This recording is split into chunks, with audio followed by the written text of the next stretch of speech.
तो last lecture में हमने इंट्रोडक्शन किया था वेक्टर्स का। तो इस लेक्चर में हम लोग शुरू करेंगे एक क्वेश्चन के साथ, बहुत अच्छे वाले। तो देखते हैं थोड़ा सा क्वेश्चन। तो देखो, ये वाले क्वेश्चन में एक पी पॉइंट है, पी पॉइंट से एक वेक्टर ये निकल रहा है, एक वेक्टर ये निकल रहा है, एक वेक्टर ये निकल रहा है एंड एक वेक्टर यहाँ पे, ठीक है। और इसका बीच का एंगल दिया है 53 डिग्री, और इसके बीच का ये एक डॉटेड लाइन है यहाँ पे, इसका बीच का एंगल 37 दिया है, और ठीक है, और इसका बीच का 53 अगेन दिया है, ठीक है ना। इसको मैं थोड़ा सा वैसे बनाती हूँ ताकि पता चले, ठीक है। इसकी वैल्यू 15 न्यूटन दी है, इसकी वैल्यू 20 न्यूटन दी है, और इसकी वैल्यू 50 न्यूटन दी है, और इसकी वैल्यू 10 न्यूटन दी है, ठीक है। और ये पॉइंट पी है। तो क्वेश्चन है कि नेट फोर्स ढूंढो इस पॉइंट पर, इस पॉइंट पी पर, find net force at point P. So इसके लिए हम क्या करेंगे, देखो इससे पहले हम आगे बढ़े तो मैं आपको इसमें कुछ वैल्यूज़ हैं 53 और 37 की, वो निकालने सिखा देती हूँ। एक ट्राइंगल होता है 3 4 5 ट्राइंगल, तो इसको समझ लेते हैं। ये होता है 3 4 5 ट्राइंगल। ये जो 5 और 3 के बीच का एंगल होता है वो 53 होता है, और तो अल्टीमेटली ये वाला एंगल 37 हो जाएगा। क्यों? क्योंकि ये तो हमें पता है ये राइट ट्राइंगल है, तो ये 90 डिग्री होगा, तो वैसे करके, ठीक है। एनीवेज, तो इसके थ्रू हम लोग cos 37, sin 37 या tan 37 कुछ भी निकाल सकते हैं इस ट्राइंगल के थ्रू, ठीक है, पाइथागोरस थ्योरम लगा के सिंपली। चलो बैक टू क्वेश्चन आता है हम लोग। तो हमने लास्ट क्लास में जैसे पढ़ा था कंपोनेंट्स लो, फिर डायरेक्शन ढूंढो एंड देन अल्टीमेटली वैल्यू निकालो, उसकी कंपोनेंट्स की मैग्नीट्यूड निकालो, ठीक है। तो हम लोग वैसे ही करेंगे। मैं एक एक करके नहीं दिखाऊंगी इस बार, थोड़ा जल्दी जल्दी कर दूँगी, ठीक है। पहले मैं इन तीनों का करती हूँ, फिर ये बीच का जो है ये थोड़ा स्पेशल केस है, वो मैं अभी बताऊँगी। देखो, सबसे पहले तो यहाँ पे हमें दिया ये 37 डिग्री था, है ना। ये क्या दिया था? ये दिया था हमें 37 डिग्री, है ना। तो यहाँ पे ये 37 डिग्री दिया, तो हमें पता है ये 37 है, और तो ये बड़ा होगा 90 माइनस 37 करके, तो हमारा जो इसका होगा 20 न्यूटन का एक्स कॉम्पोनेंट, उसकी डायरेक्शन होगी यहाँ पे, ठीक है ना, इसके अलाउंग, ठीक है। और वाई एक्सिस की बात करें तो ये ऐसा हो जाएगा, तो वाई एक्सिस के लिए डायरेक्शन यहाँ हो जाएगी इसकी, है ना। क्योंकि यहाँ पे देखो ये जो एंगल बन रहा है यहाँ से, ये छोटा है दैन ये पूरा एंगल, है ना।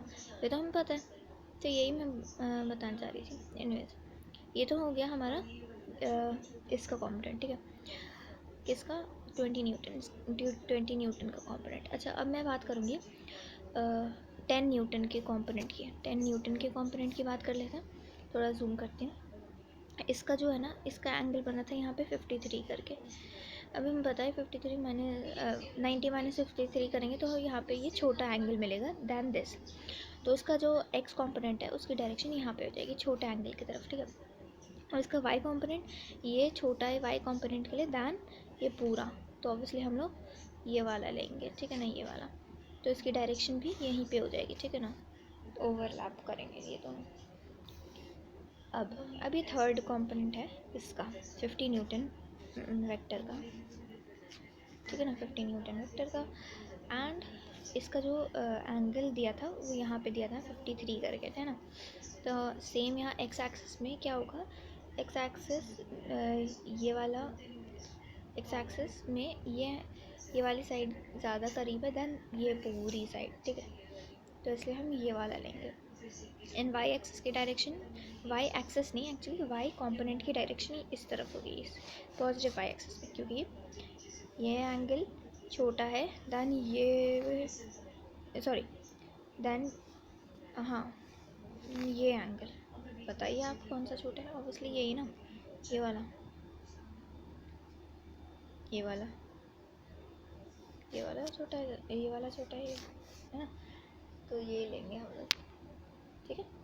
तो ये डायरेक्शंस हो गए इन दोनों के। अब ये 15 न्यूटन का क्या करें? 15 न्यूटन दूसरे कलर से दिखा देती हूँ। 15 न्यूटन का यहाँ पे था प्योर वाई एक्सिस में, पॉजिटिव वाई एक्सिस में, ठीक है ना। तो यहाँ ये pure y axis, positive axis में ये 15 न्यूटन है। तो ये अगर सिर्फ हम इसका ये वाला पार्ट ले रहे हैं, देखो ये वाला पार्ट, सिर्फ ये वाला पार्ट ले रहे हैं, इसका ये जो पार्ट है, ठीक है, ये वाला पार्ट मैं आपको बना के दिखाती हूँ। तब ताकि समझ आ जाए कि ये देखो ये ऐसा है, ये एक्स है, ये वाई एक्सेस है और इसके बीच में ये 20 न्यूटन का वेक्टर आ रहा है और ये 37 बना रहा है, ऐसा ही है ना कुछ।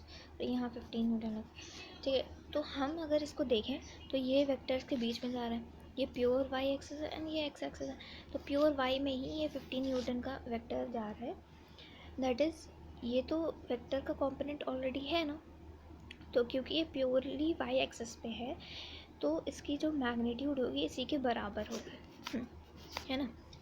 ये जो क्योंकि हमें पता है कि ये सारी ये जो चीज़ें हैं ये जो लिखी होती हैं यहाँ पे और यहाँ पे ये मैग्नीट्यूड ये तो होता है वेक्टर का, है ना। अब ये तो क्योंकि ये वो होता है, क्या कहते हैं, इंक्लाइंड होता है ना, तो इसके लिए इंक्लाइंड को ये इंक्लाइंड सॉल्व करना कॉम्प्लेक्स है, तो इसके कंपोनेंट्स निकालते हैं हम लोग एक्स और वाई में ढूंढने के लिए, है ना। तो इसलिए वो हो जाता है ऐसे करना, बट इसलिए हम इसके कंपोनेंट्स की मैग्नीट्यूड अलग अलग ढूंढते हैं। बट ये तो प्योरली वाई एक्सेस में ना, ये तो ऑलरेडी ये तो एलोंगेटेड नहीं है ना, तो इसकी मैग्नीट्यूड इसी के बराबर होगी, तो 15 डायरेक्टली सिंपली आ जाएगी इसकी वैल्यू। अच्छा, तो मैंने तो अभी सिर्फ डायरेक्शन बताई थी, वैल्यू तो देख लेते हैं हम लोग। वैल्यू सिंपली क्या हो जाएगी, देखो 20 न्यूटन के लिए इसके एक्स कंपोनेंट की वैल्यू हो जाएगी 20 cos 37, 20 cos 37, ठीक है ना, 20 cos 37 हो जाएगी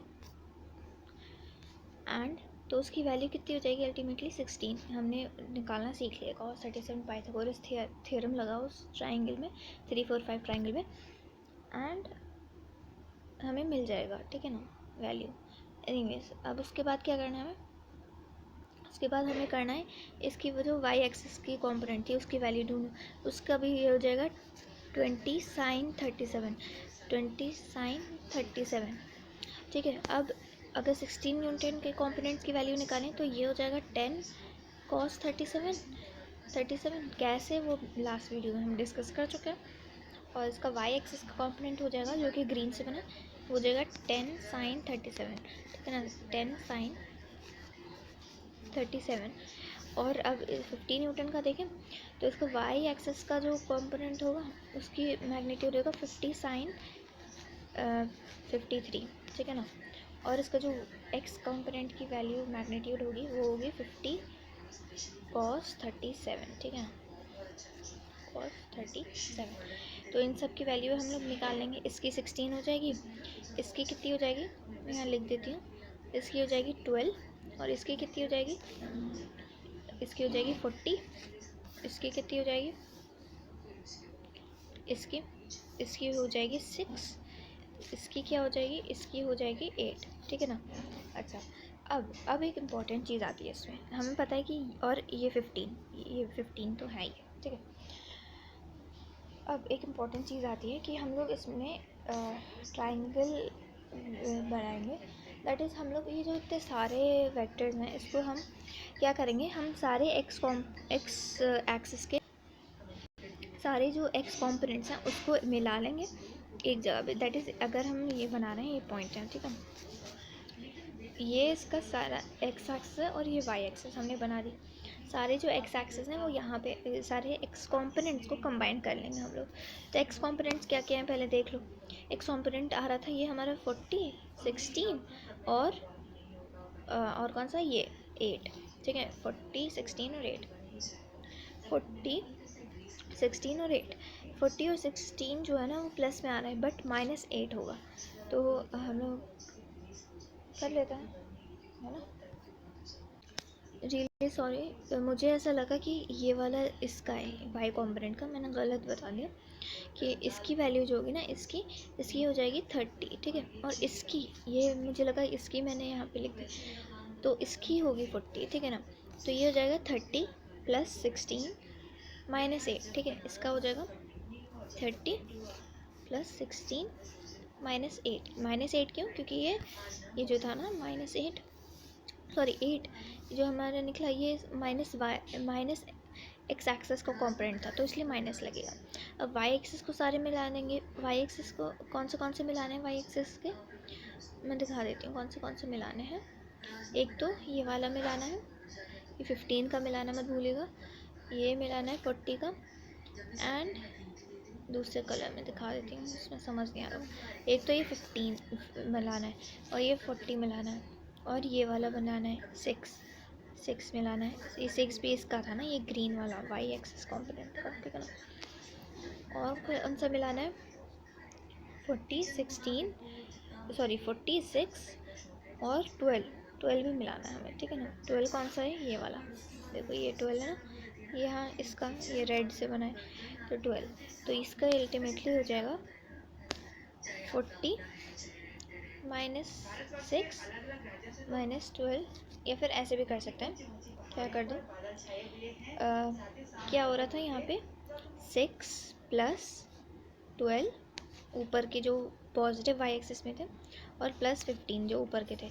अब कर दो -40, वो जो नीचे का एक था 50 न्यूटन का वाई कंपोनेंट, ठीक है ना, उसका -40 वैल्यू आई थी हमारी। तो ये हमारा अल्टीमेटली आंसर हो जाएगा। फिर फाइनली जो भी आंसर आएगा उसको पाइथन। तो आंसर कैसा आएगा हमारा, ये तो हो जाएगा, इसको सॉल्व करो 38 मिलेगा हमें, और इसको अगर हम सॉल्व करेंगे तो -7 मिलेगा। बट हमें -7 लिखने की ज़रूरत नहीं है, क्योंकि देखो हम अब इसको हम पाइथागोरस थ्योरम के थ्रू सॉल्व कर सकते हैं। क्यों? क्योंकि हमें नेट फोर्स ढूंढना था। नेट फोर्स हम ऐसे ढूंढ सकते हैं ना, इन दोनों को, इसको और इसको मिला के।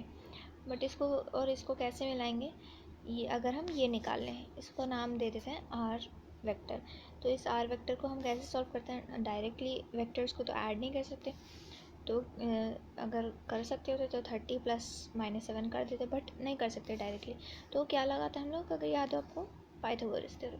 तो इसका आंसर होगा कुछ ऐसा, 38 का स्क्वायर, ठीक है, प्लस -7 का स्क्वायर, जो कि माइनस माइनस होके प्लस ही हो जाएगा, ठीक है। ये जो भी आंसर है निकाल लेगा, ठीक है। अच्छा, एक और इम्पॉर्टेंट चीज़ बतानी थी इसमें कि -7 अगर आप नहीं भी लिखते इसमें तो भी चल जाता, डायरेक्ट प्लस भी लिख सकते थे। क्यों? क्योंकि देखो पहले ही हमने ऑलरेडी इसमें ये ऐसा एरो नीचे की तरफ डाल के डिनोट कर दिया कि ये नेगेटिव वाई एक्सिस में इसका नेट वाई कंपोनेंट का वो लगेगा, ठीक है, वेक्टर, ठीक है। तो अगर माइनस नहीं भी लगाते तो यहाँ पे ऑलरेडी दिखाया हुआ है कि ये नेगेटिव में आ रहा है नेट फोर्स इसका वाई का, ठीक है। तो ऐसे, तो ये वाला क्वेश्चन अच्छा था। दो नई कॉन्सेप्ट या मेथड टू डू क्वेश्चन करने का मेथड पता चल गया हमें, ठीक है। अब हम लोग क्या करेंगे, अब हम लोग ऐसा करते हैं, वो कर लेते हैं, क्या कहते हैं। तो कल हमने, अगर आपको याद हो तो मैंने यूनिट वेक्टर ऐसे ऊपर ऊपर से चीज़ें पढ़ाई थी यूनिट वेक्टर की। मैंने कहा था डिटेल में बाद में बताऊंगी, तो डिटेल में अभी मैं पढ़ाने वाली हूँ आपको यूनिट वेक्टर्स के बारे में। हमने कल सीख लिया था कि यूनिट वेक्टर्स को कैसे निकालते हैं, कि वेक्टर को उसके मैग्नीट्यूड से हम डिवाइड कर देंगे तो फिर हमें मिल जाएगा यूनिट वेक्टर, राइट। और यूनिट वेक्टर ऐसा वेक्टर होता है जिसका मैग्नीट्यूड 1 होता है, ठीक है। ये मैं बता चुकी हूँ, ठीक है। तो अच्छा, मुझे आपको एक चीज़ बतानी थी, that is representation of vector in 3D में हम लोग क्या करते हैं ना, एक्स एक्सिस को, यूनिट वेक्टर को, आई मीन हाँ, उसको हम आई कैप से रिप्रेजेंट करते हैं। क्या हम शायद ये लास्ट लेक्चर में भी पढ़ चुके हैं। और वाई को जे कैप से एंड जेड को के कैप से, ठीक है। अब एक चीज़ इसमें, एक और चीज़ बतानी थी कि आप यहाँ स्लैश लगा दो, ठीक है। ये क्या हो गए, मैं आपको बता दूँ। ये हो गया पहला वाला, ये हो गया unit vector along positive y axis, sorry x axis. और ये हो गया unit vector along positive y axis. और जेड, ये जेड कैप या के कैप भी कहते हैं इसको कुछ लोग। ये हो गया unit vector along Z axis, unit vector along Z axis, ठीक है। अच्छा देखो, अगर एक इक्वेशन दी हो आपको, आई मीन इक्वेशन तो नहीं, मतलब ये यूनिट वेक्टर नोटेशन कहते हैं इसको। अगर आपने ऐसा कर दिया 6i कैप प्लस 8 जे कैप प्लस 9 के कैप, मैं ऐसी एग्जांपल ले रही हूँ मैं, ठीक है। ये हमें मैग्नीट्यूड तो बता रहे हैं, साथ साथ में हमें ये जो यूनिट वेक्टर्स हैं ये हमें डायरेक्शन बता रहे हैं। अब ये जो यूनिट वेक्टर्स यहाँ पे लिखे हैं, ये जो मैग्नीट्यूड है इसको अफेक्ट नहीं करते हैं बिल्कुल भी, क्योंकि हम पता है यूनिट वेक्टर की मैग्नीट्यूड क्या होती है, 1 होती है, ठीक है। तो अच्छा, तो इसका मतलब क्या होता है? देखो मैं एग्जांपल लेके समझाती हूँ कि देखो अगर हम लोग ऐसे लिखते हैं are vector equal 7j cap, इसका मतलब समझते हैं, ठीक है। तो इसका मतलब हो गया कि हमारे पास एक ऐसा वेक्टर है, आर वेक्टर है, जिसकी मैग्नीट्यूड 7 है and is along positive y axis, ठीक है। ऐसे इसको हम पढ़ते हैं। तो इंग्लिश में ऐसे बोलेंगे कि we have vector R, we have R vector of magnitude 7 along positive y axis, ठीक है ना, ऐसे सिंपल, ठीक है। ऐसे ही हम लोग डिनोट करते हैं इनको, ठीक है। अच्छा, और जैसे कि हमें एक्सप्रेस करना हो, सोचो एग्जांपल लेती हूँ मैं, जैसे कि एक ये है और एक ये है एक्सिस, ठीक है। ये वेक्टर है ये वाला, और इसके बीच का एंगल 53 दिया है, ठीक है ना। अब आपको पता है ये पॉजिटिव वाई है, क्योंकि ये कन्वेंशन होता है और कन्वेंशन बेहतर रहता है यूज़ करना, ठीक है। तो हम भी नॉर्मल कन्वेंशन के हिसाब से चलेंगे, ये -x है, ये +x है वगैरह, ठीक है। तो ये वेक्टर दिया हुआ है यहाँ पे, और इसकी मैग्नीट्यूड इस ए वेक्टर की ए है, 50 है, सॉरी, ठीक है। तो क्या करेंगे हम लोग, इसमें क्वेश्चन है कि हमें इसको ए वेक्टर को एक्सप्रेस करना है यूनिट वेक्टर नोटेशन में, that is why I cap J cap इस्तेमाल करना है इसमें, ठीक है ना। यहाँ पे अभी जेड का इस्तेमाल नहीं करूँगी मैं, ठीक है। तो फिर हाँ, सबसे पहले क्या करेंगे, सबसे पहले तो कंपोनेंट्स ढूंढेंगे, क्योंकि ऑब्वियसली यहाँ पे एंगल दिया है और ऐसे दिया, तो कंपोनेंट्स ढूंढेंगे। देखो यहाँ डायरेक्शन एक्स कंपोनेंट का क्या होगा, ये होगा, और वाई कंपोनेंट का ये होगा। कैसे होगा पता है आप लोगों को, ठीक है। ये वाला छोटा एंगल होगा तो यहाँ इस तरफ चला जाएगा एक्स कंपोनेंट, और वाई का यहाँ छोटा होगा तो यहाँ इस तरफ चला जाएगा, क्योंकि यहाँ से बड़ा होगा, तो ये वाला नहीं लेंगे, ठीक है। बस वैसे ही हमें डायरेक्शन तो पता चल गया। अब हम कंपोनेंट्स की वैल्यू ढूंढ सकते हैं, एक कैसे करके, ए कॉस थीटा और ए साइन थीटा रेस्पेक्टिवली। इसके लिए क्या लगाएंगे, ए कॉस थीटा, क्योंकि हमने यहाँ डायरेक्शन लिया ए कॉस थीटा। अब क्योंकि ये ए कॉस थीटा डायरेक्टली यहाँ पे लगा दो ए साइन थीटा करके, तो दोनों की वैल्यू अगर इनपुट करेंगे, जो भी थीटा लिया 53, थीटा तो सेम ही रहता है ना दोनों के लिए, तो 53 कॉस 53 की वैल्यू होती है 4/5 एंड साइन 53 की होती है 3/5, ठीक है। तो ऐसे ही लिख लेंगे, एंड अल्टीमेटली इसकी वैल्यू आएगी 40 और इसकी वैल्यू आएगी 30, ठीक है। तो फाइनली हम लोग क्या करेंगे, इसको मल्टीप्लाई कर देंगे इसके उससे, क्या कहते हैं, यूनिट वेक्टर नोटेशन से। ये इसकी डायरेक्शन होगी। अब ये माइनस में क्यों, क्योंकि यहाँ पे माइनस में ही है ना।